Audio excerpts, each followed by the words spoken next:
buenos días. Gracias por la invitación. Les voy a hablar en español. Están preguntando por qué habla español este gringo. Pero hace 40 años viví en el Perú, 3 años. He trabajado mucho en países de América Latina y he estudiado, aparte de ser profesor de planificación urbana, soy editor de la revista Latin American Perspectives, Perspectivas América Latina, que con mucho orgullo hemos sido de los académicos, estudiantes que apoyaron desde el inicio la Revolución Cubana y se pusieron al embargo económico que se impuso Estados Unidos, nuestro país, a la isla de Cuba y que existe todavía. Entonces, yo voy a hacer un pequeño encuadro de la cuestión de gobierno local en las Américas. Y digo las Américas porque yo creo que es muy importante perder de vista que estamos en una economía global, capitalista, cada día más global, y una economía política que compartimos en muchos sentidos.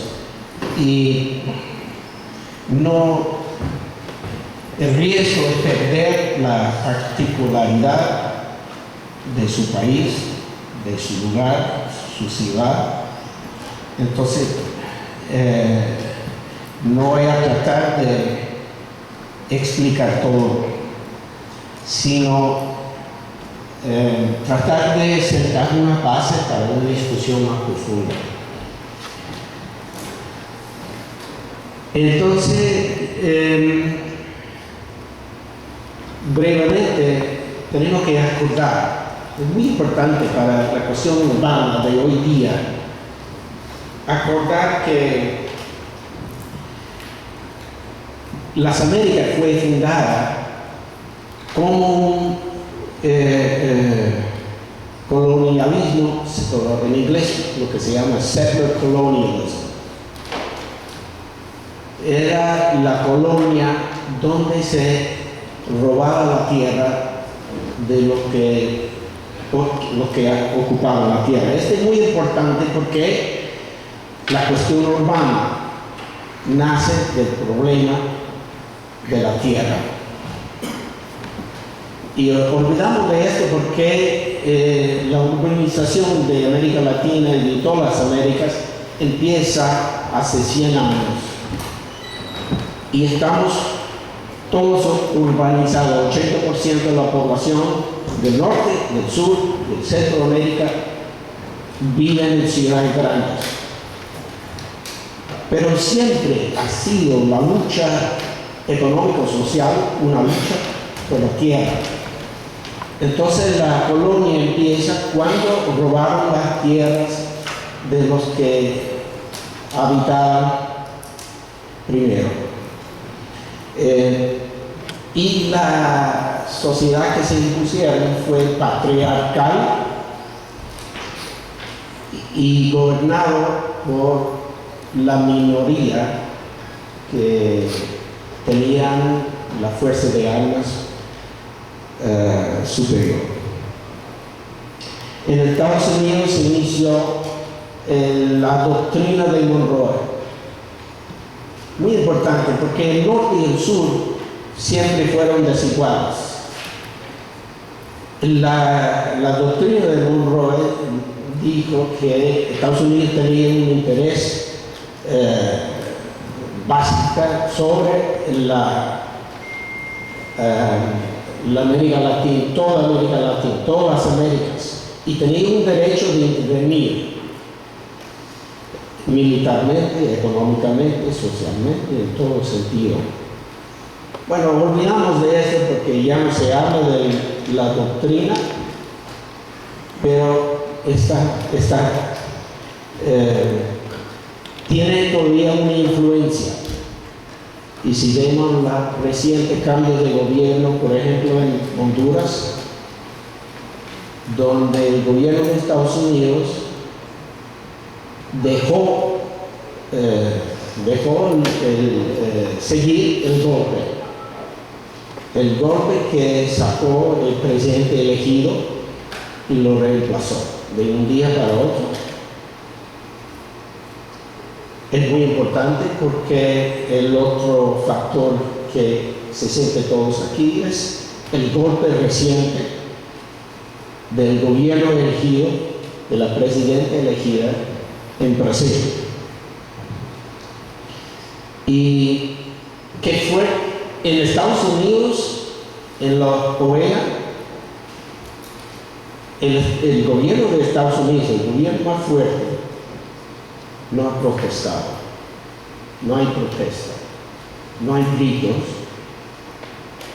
para defender la democracia. Muy importante. Entonces, y el otro factor de la colonia que es muy importante, que nos afecta a todos en todas las ciudades, es la imposición del poder con la violencia. ¿Por qué nos dicen que las Américas son tan violentas? Esta es siempre una parte de nuestra tradición política y económica. Entonces, bueno, ese es el pasado que ustedes ya saben, todo el mundo sabe.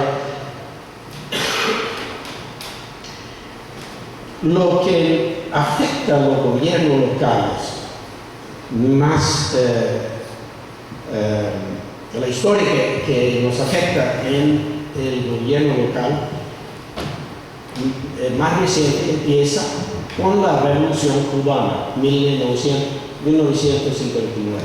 ¿Por qué? Porque para prevenir otras revoluciones se empezó una OEA fuerte, se empezó la distribución de armas a todos los gobiernos en América Latina para reprimir revoluciones potenciales, y se empezó también, muy importante, una política de ayuda económica, social y política, y una política urbana. Bueno, y esto no empieza necesariamente en 80 con la época neoliberal, empieza antes. ¿Cuáles son los fundamentos de esta política? Primero, propiedad privada. O sea, la idea fue crear un sentido de ownership entre la población, que cada uno tiene su pedazo de tierra. La alternativa a la lucha colectiva, a la solidaridad que conduce a la revolución. Y se habló en los años 60 de esto. ¿Cuál es el problema con la ciudad latinoamericana en los años 60? Que había muchos asentamientos informales donde no reinaba la propiedad privada. En Estados Unidos existía ya un sistema fiscal donde el gobierno local, su primer fuente de financiamiento fue la propiedad privada, impuestos sobre la propiedad privada. Pero si no hay propiedad privada, ¿cómo se va a instalar el gobierno local estable sin depender a un gobierno nacional? Entonces empezaron a financiar proyectos de catastro, de registrar las propiedades existentes. programas de slum upgrading,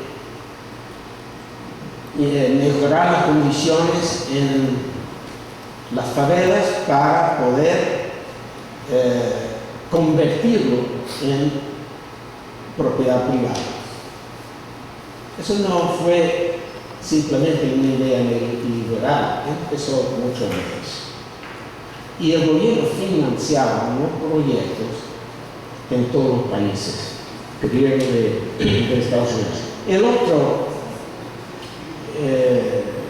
pilar del programa urbano fue la introducción del uso del automóvil de propiedad privada, el transporte individual personal, que ya en los Estados Unidos a los años 60 estaba floreciendo el uso del automóvil, y había un problema. Como toda entidad capitalista, se necesita extender la producción y buscar nuevos mercados. Y América Latina fue un mercado más cercano, importante. Entonces, habría que estimular por medio de préstamos de los bancos internacionales, el Banco Mundial, a la extensión de carreteras y sistemas urbanos de circulación, principalmente de automóviles. Y en los años 50, 60, estaban naciendo en Estados Unidos los malls, centros comerciales de gran escala, con la expansión urbana en Estados Unidos. Entonces, esa fue otra parte del modelo, la construcción de grandes centros comerciales como alternativa a la pequeña calle comercial que tiene miles de propietarios y de comerciantes pequeños. El mall puede ser financiado por los bancos, y ese fue otro problema con América Latina. Había poca presencia de los grandes bancos en el desarrollo urbano. Pero cuando entra la propiedad privada y el centro comercial, hay posibilidad de dar más campo a la extensión de la influencia bancaria, los préstamos. Y empieza también lo que yo llamo en inglés enclave urbanism, urbanismo de enclave. Claro que en todas nuestras historias, las ciudades y sectores de ciudades siempre han sido enclaves, encerrados para proteger la propiedad y el poder. Pero ahora empieza a mitad del siglo XX la idea de crear una área metropolitana como una colección de enclaves.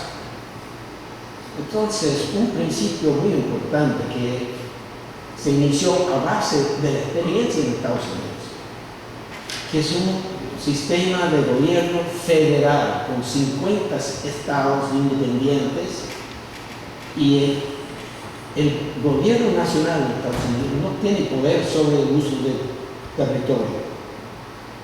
El poder es del municipio, del estado y municipio, y ahora hay 50 estados. Entonces, este modelo de control del sistema educativo, sistema de infraestructura, de los gobiernos locales, es una parte del modelo urbano norteamericano. Y fue,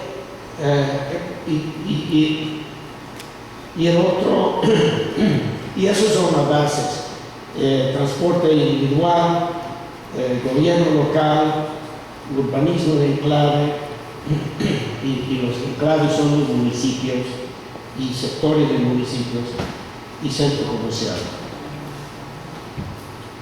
Y por supuesto que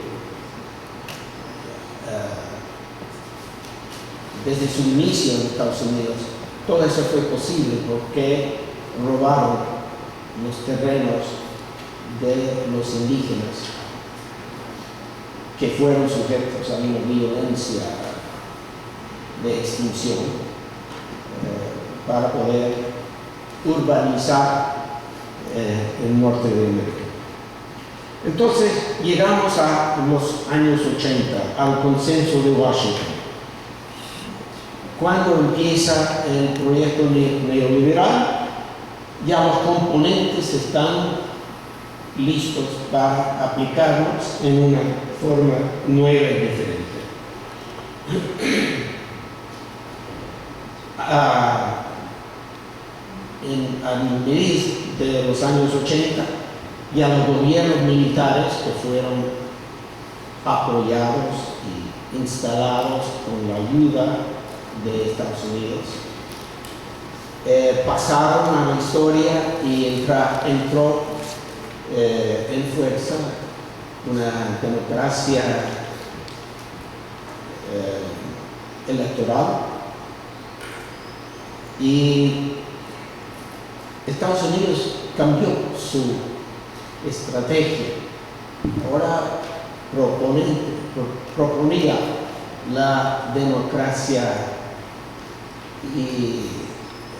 en todos los países, pero fue siempre una democracia representativa y no participativa. Y en los años 90 empieza a promover con el Banco Mundial y con entidades internacionales de finanzas la descentralización de los gobiernos. ¿Y por qué? Primero, porque todos los gobiernos en América, no todos, muchos de los gobiernos en América Latina tenían esa herencia de la colonia española y portuguesa, que fue un mandato muy centralista y burocrática, y por todos los males que existen en Norteamérica no tuvimos nunca ese gran problema. Todo el contrario, hay una libertad a nivel local que ha permitido injusticias muy enraizadas en la cultura y sociedad. Pero en América Latina ese gobierno fuerte nacional también absorbía mucho de las ganancias de capital y ponía trabas al libre intercambio de bienes entre el norte y el sur. Y se necesita una descentralización. Ahora, evitamos esta idea que esto todo fue un complot del norte. No, porque en el sur, en toda Sudamérica, lo que pasó en los años 70, que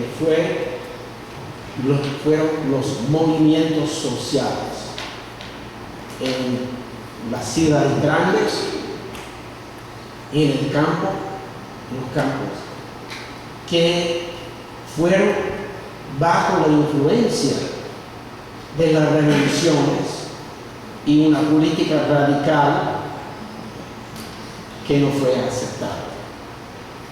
Y muchos de los movimientos exigían una democracia diferente, participativa,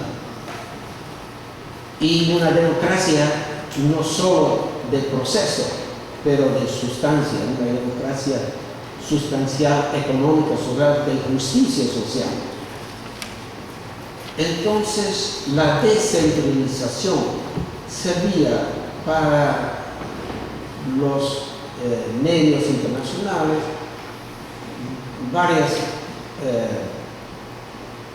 se podía usar en varias diferentes misiones. Importante porque se creó la idea de participación, pero una idea de participación muy diferente de los movimientos, de participación de proceso, crear un proceso casi mecanizado de una participación que hace controlada totalmente desde arriba, desde los élites. Se promovía la planificación estratégica en vez de los planes globales que se solía usar, que fue también un instrumento de los élites de Europa. Se ponía la planificación estratégica como alternativa. ¿Qué es la planificación estratégica? Es un método de crear una conversación pública dentro de un tiempo limitado sobre asuntos de gran importancia, pero siempre controlada por los que mandaban. Se incluyó también la idea de la ciudad competitiva, la ciudad como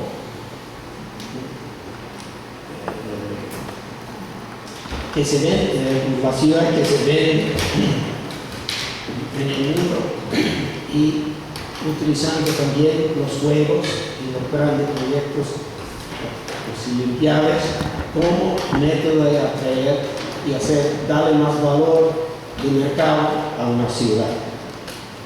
La idea de los public-private partnerships, de que ya no el público ya no lo hace todo, se va a hacer como con el privado. Entonces esa fue también una manera de descentralizar, de sacar poder de los gobiernos nacionales. Otro elemento en el esquema es la zonificación en vez de la planificación. Utilizar el reglamento de control del uso del suelo, pero sin una perspectiva estratégica grande y sin justicia social. La planificación urbana se ve como un control sobre la compra y venta y desarrollo del pedazo del terreno individual. Y finalmente lo que nace de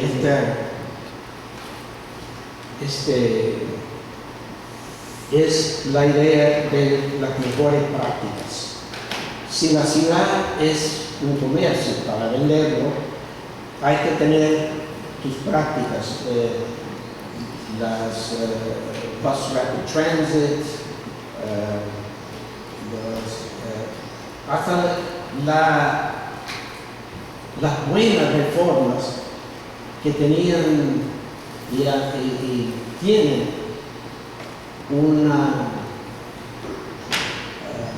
importancia democrática y hasta revolucionaria, como el presupuesto participativo. Se puede vender a nivel internacional, pero como un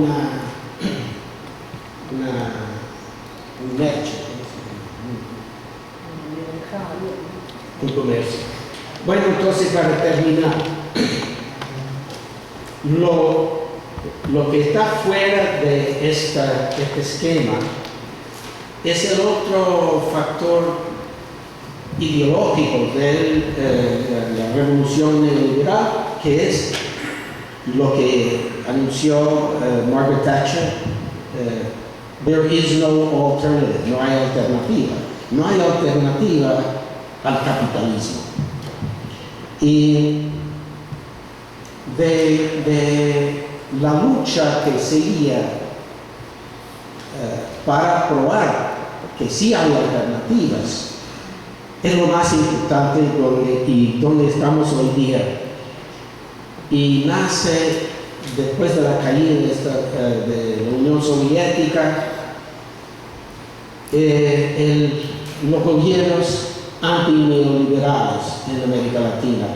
Y aquí vuelvo a la situación actual de Brasil, que es muy importante.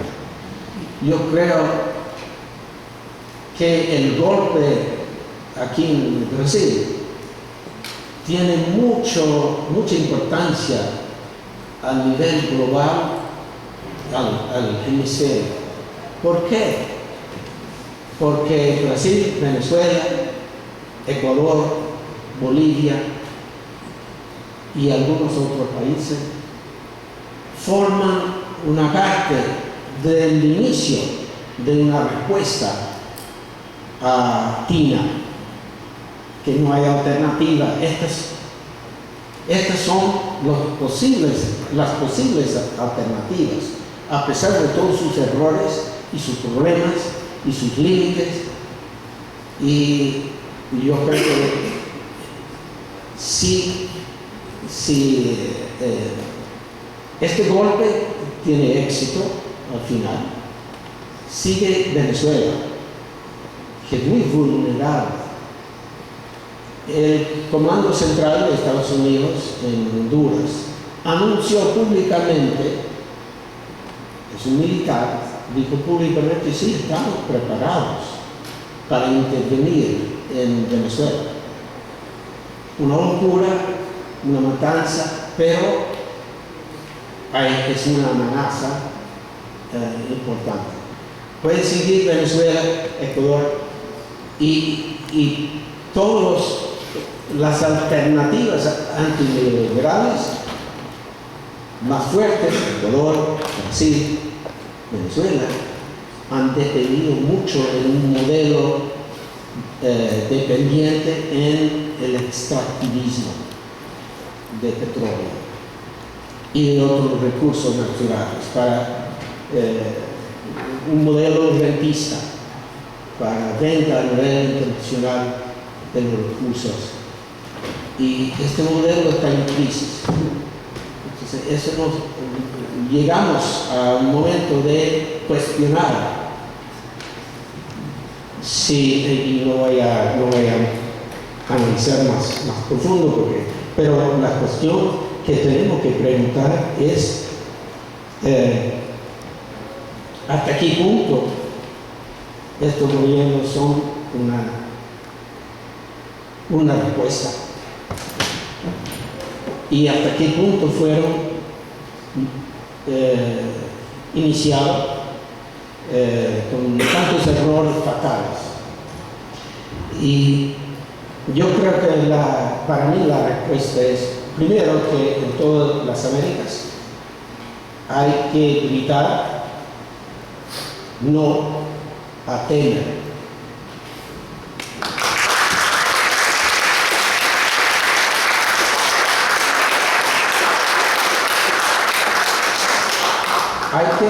Hay que volver a la idea de revolución. Hay que volver a una comprensión más profunda del Estado. En las izquierdas de América Latina se ha aceptado mucho la idea de llegar la izquierda al poder y poder utilizar el Estado para el cambio social y la justicia social. Es una idea instrumentalista del Estado, que hay otro gran problema, y yo he visto esto tanto en Venezuela, que es un país que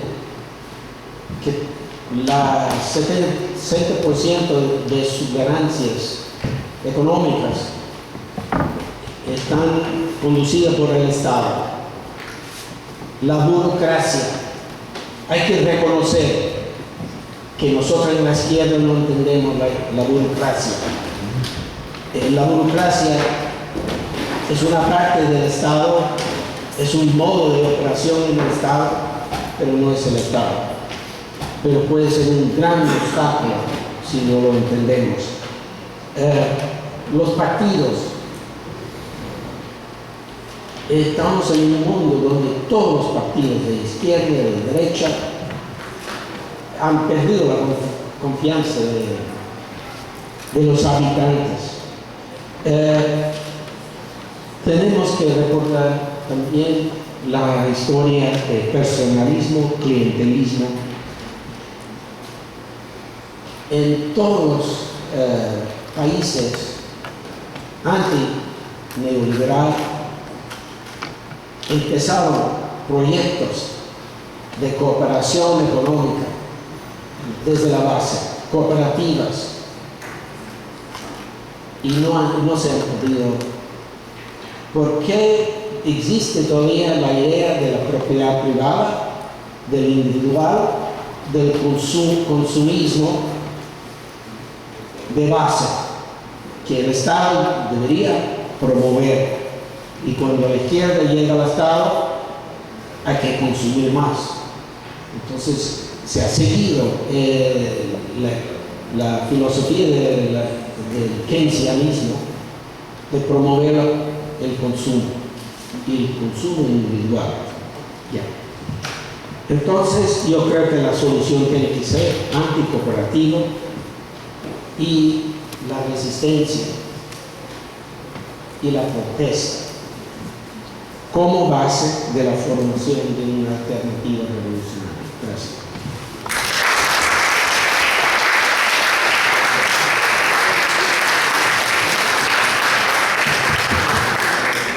Muchas gracias.